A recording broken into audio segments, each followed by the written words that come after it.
नमस्कार दोस्तों, आज की इस वीडियो में एमए इंग्लिश के क्वेश्चन को, जो कि MA English BHU MA English 2019 previous year question paper है, इसके सॉल्यूशन को डिस्कस करेंगे। क्वेश्चन और सॉल्यूशन को और भी एक्स्ट्रा जानकारी को डिस्कस करेंगे।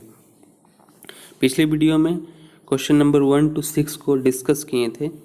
इस वीडियो में हम क्वेश्चन नंबर 7 से लेकर क्वेश्चन नंबर 60 तक डिस्कस करेंगे और 60 के आगे एक फर्दर वीडियो में डिस्कस करेंगे। तो चैनल को सब्सक्राइब कर लें नोटिफिकेशन पाते रहने के लिए, और बेल आइकॉन को भी हिट कर लें। वीडियो को लाइक करना ना भूलें। तो चलिए क्वेश्चन नंबर 7 से स्टार्ट करते हैं।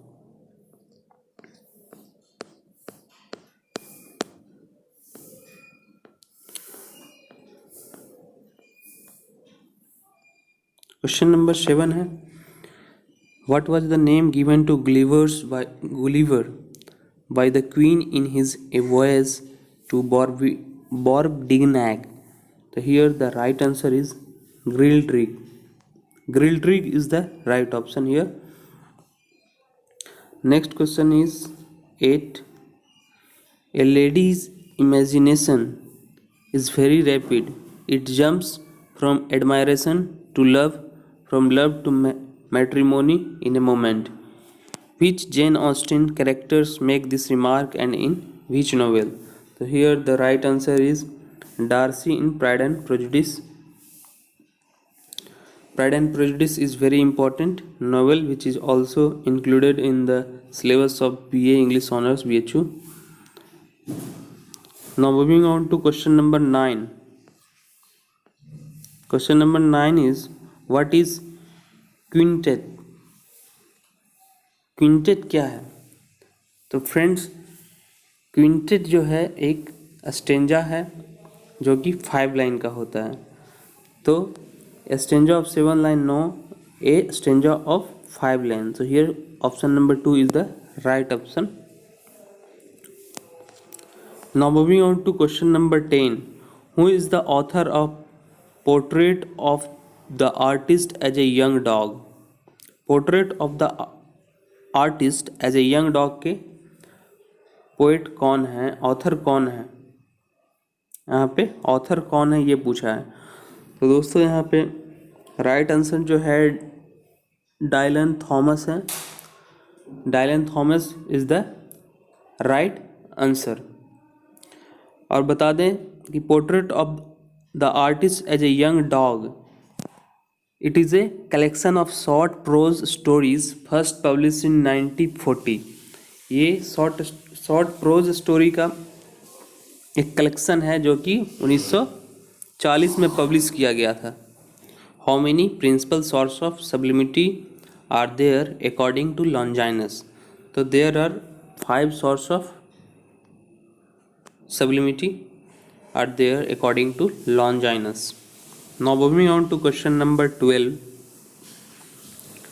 Question number 12.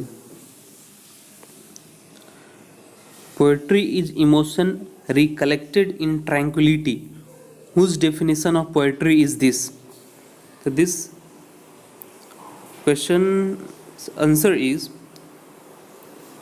William Wordsworth, option number 4. Now moving on to question number 13. The novel of Jane Austen were published posthumously. They are. So here Persuasion and Northanger Abbey is the right option. Altogether Jane Austen का 6 novel है जो कि पोस्टोथॉमसली था, persuasion और नॉर्थैंगर away. During life उन्होंने publish किया था pride and prejudice 1796-97 में। सेंस एंड सेंसिबिलिटी उन्होंने पब्लिश किया था 1997-98 में। मैन्सफील्ड पार्क पब्लिश हुआ था 1811-13 के आसपास। और एमा which is also an important novel of Jane Austen was published in 1816. So altogether there are 6 novels published by Jane Austen, out of which 2, Persuasion and Northanger Abbey, was published after his death. Now question number 14.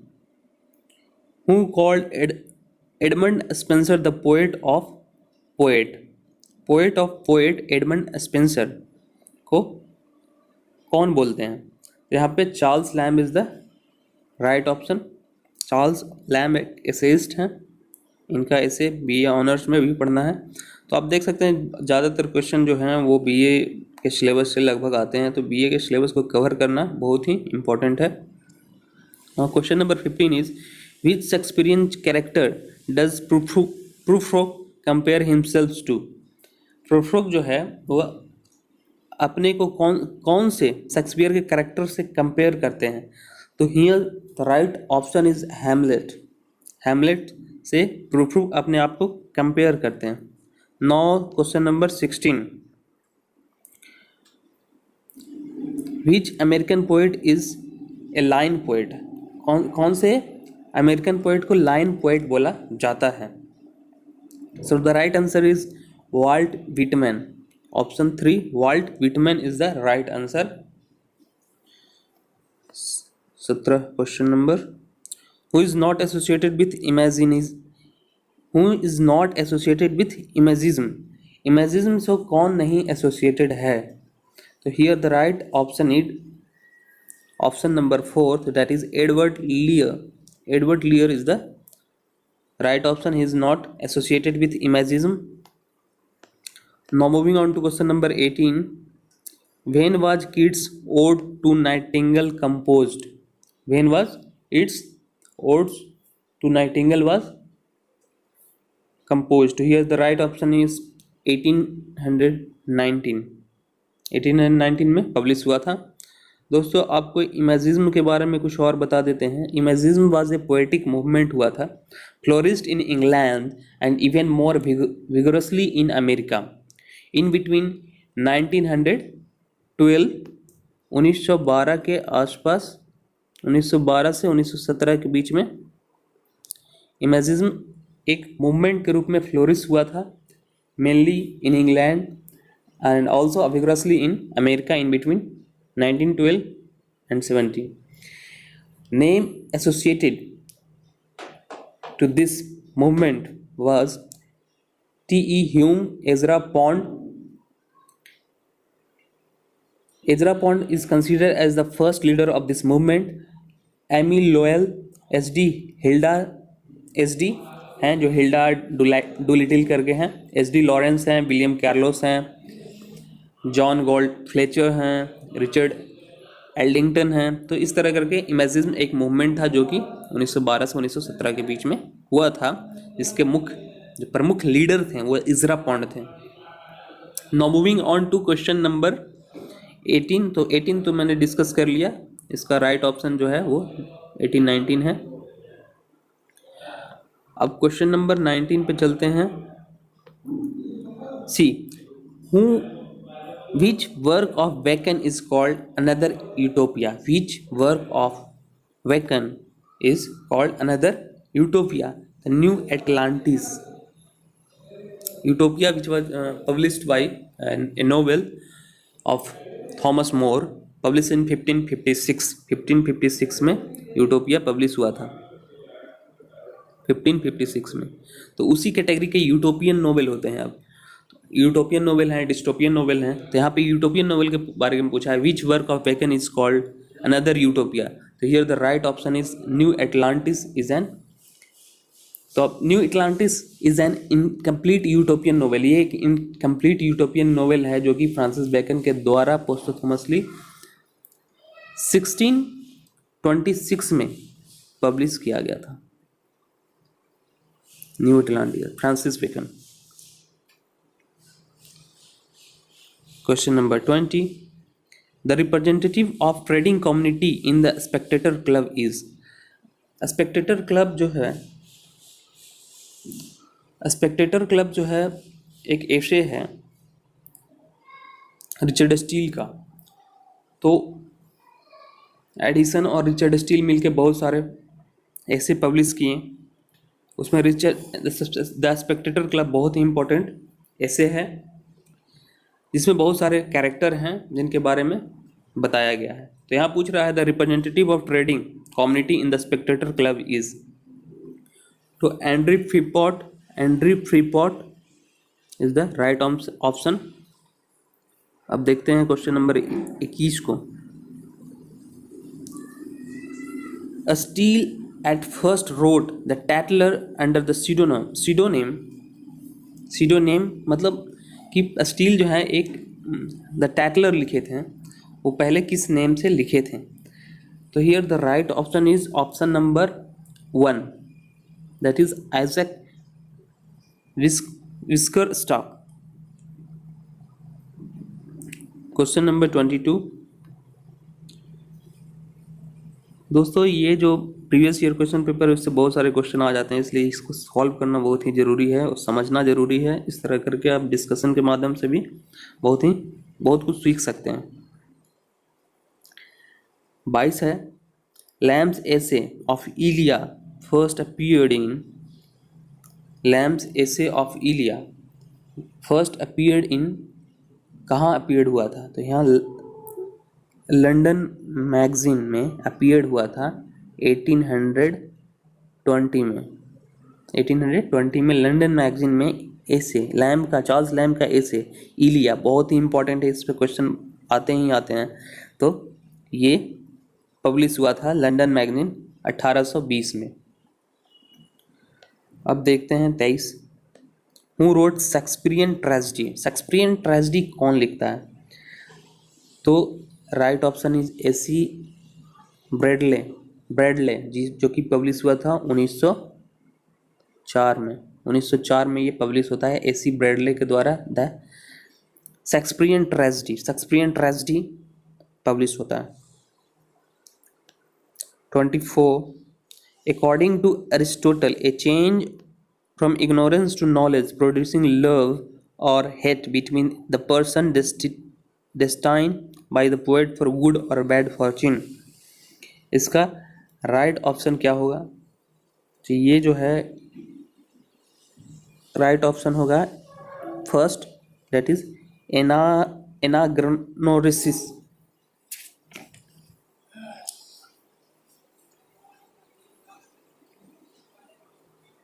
आगे बढ़ते हैं, इसके बारे में जान लेते हैं। Anagram is a form of word play. Anagram क्या है इसके बारे में देखते हैं पहले। तो anagram is a form of word play in which letters of words और phrases are rearranged in such a way that new words और फ्रेज इज फॉर्म्ड। जैसे डेबिट कार्ड है, डेबिट कार्ड होता है, डेबिट कार्ड, तो इससे word को arrange करेंगे तो बैड क्रेडिट भी बन सकता है। यहाँ से बैड ले लिए, BAD बैड, और क्रेडिट यहाँ से बन जाएगा बाकी सारे लेटर से। तो इस तरह करके एनाग्राम होता है। और जो ये एनाग्रोनेसिस है, ये क्या है? According to Aristotle a change from ignorance to knowledge, मतलब कि इग्नोरेंस किसी चीज़ के बारे में जानकारी की अभाव है और उस पर नॉलेज मिला, उसके बारे में हम जान पाएँ, तो वो जो प्रोसेस है अननोन इग्नोरेंस टू नॉलेज, जब हम लाते हैं किसी व्यक्ति को, जब नॉलेज उसको देते हैं, इग्नोरेंस उसको जानकारी नहीं है, तो उसी प्रोसेस को हम क्या कहते हैं? एनाग्नोसिस बोलते हैं। एनाग्राम को आप जान गए हैं कि किसी उसको वर्ड को अरेंज करके एक दूसरा वर्ड बन जाता है, तो वो हो जाता है। अब डियोनोमेंट क्या है? डियोनोमेंट इज अनदर वर्ड फॉर, डियोनोमेंट क्या है? डियोनोमेंट is another word for falling action of a story after climax when problem faced by the character begin to resolve। एक फॉलिंग एक्शन, मतलब फॉलिंग जो स्टोरी के क्लाइमेक्स से जो फॉल करता है उसी स्थिति को हम कहते हैं डिनोमेंट। फिर एनाफोरा है। एनाफोरा क्या है? The repetition of a word और a phrase at the beginning of the successive clause. The repetition of word और phrase at the beginning of successive clause. जब देखते हैं पोएम वगैरह में हम रिपीटिशन होता है एक ही सेंटेंस एक ही वर्ड का, तो उसी को बोलते हैं anaphora. Now question number 25. Which essayist published under the pseudonym Alpha of the Flaw? Alpha of the Flaw के pseudonym के साथ कौन से एसेइस्ट अपने एसे को पब्लिश करते हैं? तो here the right option is A.G. Gardiner, that is Alfred George Gardiner. आते हैं क्वेश्चन नंबर 26 पे। अब travel with a donkey, travel with a donkey in the Cevennes a travel book has been written by, ये जो travel book है travel with a donkey in the Cevennes was published by Robert Louis Stevenson. Robert Louis Stevenson कब publish हुआ? तो 1879 में।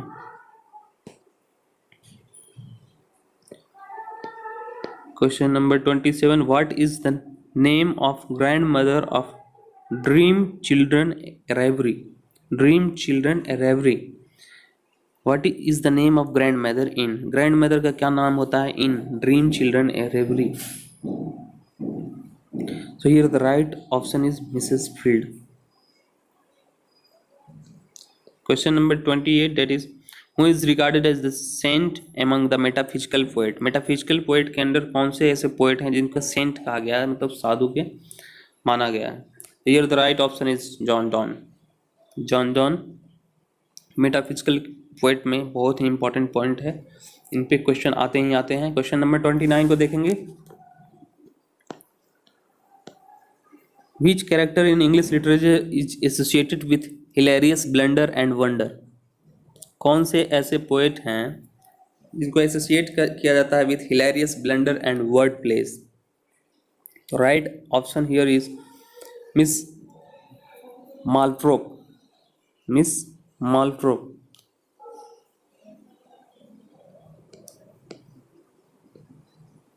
A verbal mistake in which the initial consonant sound of two words are transposed, often to comedic effect, in known as spoonerism is the right option. आपसे request है कि ये सारे चीज़ों को भी आप देख लें। Now question number 31. How many chapters does Aristotle Poetics contains? Poetics contains, तो इसका राइट ऑप्शन हो जाएगा 26। How many chapter does Aristotle poetics contain? दोस्तों इसी तरह के वीडियो जो कि BHU से रिलेटेड हैं, एंट्रेंस एग्जाम से रिलेटेड हैं, इंग्लिश लिटरेचर से रिलेटेड हैं, उनको पाते रहने के लिए चैनल को सब्सक्राइब कर लें। इसके अलावा वीडियो को लाइक करना ना भूलें। कमेंट में बताएं कि कैसा लगा आपको ये वीडियो। तो चलिए शुरू करते हैं आगे की जर्नी को क्वेश्चन नंबर 32 से। Question number 32 is name the anthology produced by the movement poet of 1950s। Which of the following is not a closet? Closet drama कौन सा नहीं है 33 में? तो द टेम्पेस्ट, क्लोसेट ड्रामा नहीं है। The Tempest was is a play by Wordsworth. A closet drama क्या है? A closet drama is a play that is not intended to perform on a stage. ये ऐसा ड्रामा होता है जो कि इंटेंडेड नहीं होता है स्टेज पे परफॉर्म करने के लिए, but read by solitary reader, solitary reader के द्वारा पढ़ने के लिए ये लिखा जाता है। अब क्लोसेट ड्रामा की बात करें तो जॉन मिल्टन का सैमसन एगोनिस्ट है, थॉमस हार्डी का द डायनेस्टी है, शैली का जो ये आपका हो गया प्रोम्प्टस अनबॉन्ड है, ये सब आता है क्लोसेट ड्रामा में। बट द टेम्पेस्ट जो विलियम वर्ड्सवर्थ का है वो नहीं आता है क्लोसेट ड्रामा के अंदर। आगे बढ़ते हैं क्वेश्चन नंबर 34 पे। The Great Exhibition took place in, the Great Exhibition कब हुआ था? तो ये 1851 में हुआ था। The Great Exhibition also known as Crystal Palace Exhibition was an international exhibition held in Hyde Park London. ये लंदन में एक हुआ था एग्जीबिशन, उसको 1951 में उसको द ग्रेट एग्जीबिशन का नाम दिया गया था। Question number 35। What is the name of Banquo's son in Shakespeare's Macbeth? Shakespeare का जो मैकबेथ है ड्रामा है उसमें बैंकों के पुत्र सन का क्या नाम होता है? तो here fourth Fleance is the right option. 36 पे आते हैं। Arms and man is set during arms and man was set during Bulgarian Serbian war in 1885 में जो हुआ था उस पे वेस्ट है। 37 पे आते हैं। Who delivers speech about the quality of mercy in Shakespeare's merchant of Venice? Who deliver a speech about quality of mercy in Shakespeare's the merchant of Venice? So here the right option of this question is Portia. Portia is one of the important character of Merchant of Venice. Question number 38.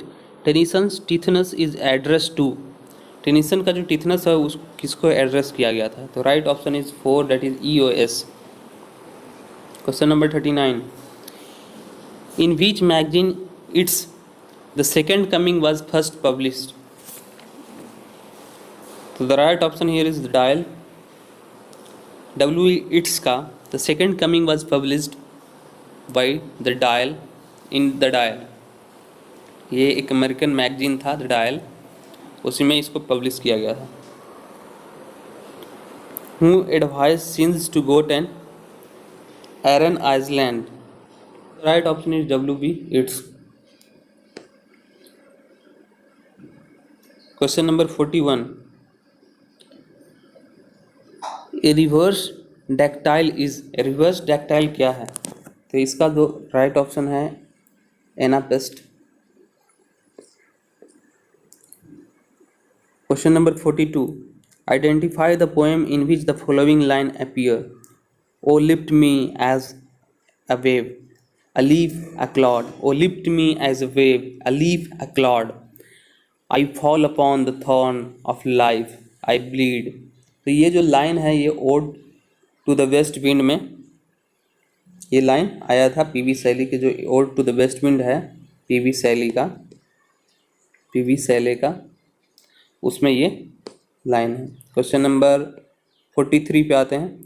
What does Santiago call the sea in old man and the sea? तो here the right option is la mar बोलता है old man and the sea. ये भी एक जो work है जो play है ये भी BA ऑनर्स में इंक्लूडेड है सिलेबस में. तो इस BA ऑनर्स का आप सिलेबस को पढ़ना कितना ज़रूरी है आप देख सकते हैं. Question number 44. द बी 1759 में जो पब्लिश हुआ था was a periodical associated with. ये Oliver Goldsmith is the right option.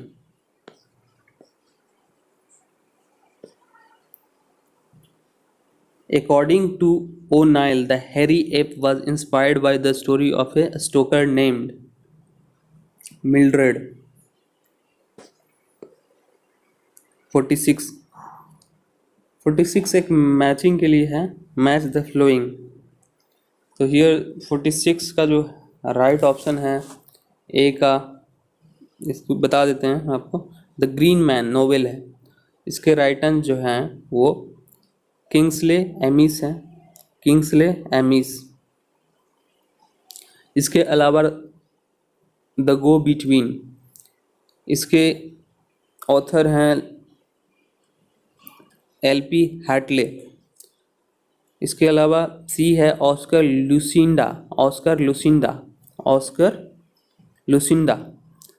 Lucinda का जो है ऑथर वो है Peter Carey is the right option here. And the way to Rainy Mountain यहाँ पे इन स्कॉट मोमेडे. अब नेक्स्ट क्वेश्चन की ओर बढ़ते हैं. 47. Potato famine occurred in Ireland between. Potato famine हुआ था आयरलैंड में कब हुआ था? तो 1845 से 1849 के बीच में ये हुआ था. तो सेकंड राइट ऑप्शन है. द स्टोरी 1977 में जो पब्लिश हुआ is autobiography of Kamala Das. Kamala Das is the right option. Which of the following is not an example of heroic play? Question number 49. Which of the following is not an example of heroic play? So the School of Scandal is the right option. Question number 50 पे आते हैं. Who is called the Bailey of Amherst? ये इमली Dickinson को बोलते हैं. Question number 51. Which American poet described his poetic composition as barbaric yap? So the right option here is Walt Whitman. Walt Whitman is the right option. Question number 52. When did Emerson establish the Transcendental Club? Transcendental Club को establishment कब हुआ था? तो 1836 is the right option. Question number 53. Name the figure of speech used in the sentence. The wind was trying to whisper something to me. So here the right option is personification. Very simple and easy question. This line was taken from The Adventure of Huckleberry Finn. 54 पे आते हैं. Which river plays a crucial role in Huckleberry Finn? So here the right option is Mississippi. Now moving on to question number 55, that is the essay Tragedy and the Common Man. The essay Tragedy and the Common Man जो कि 1949 में published हुआ था, was written by Arthur Miller.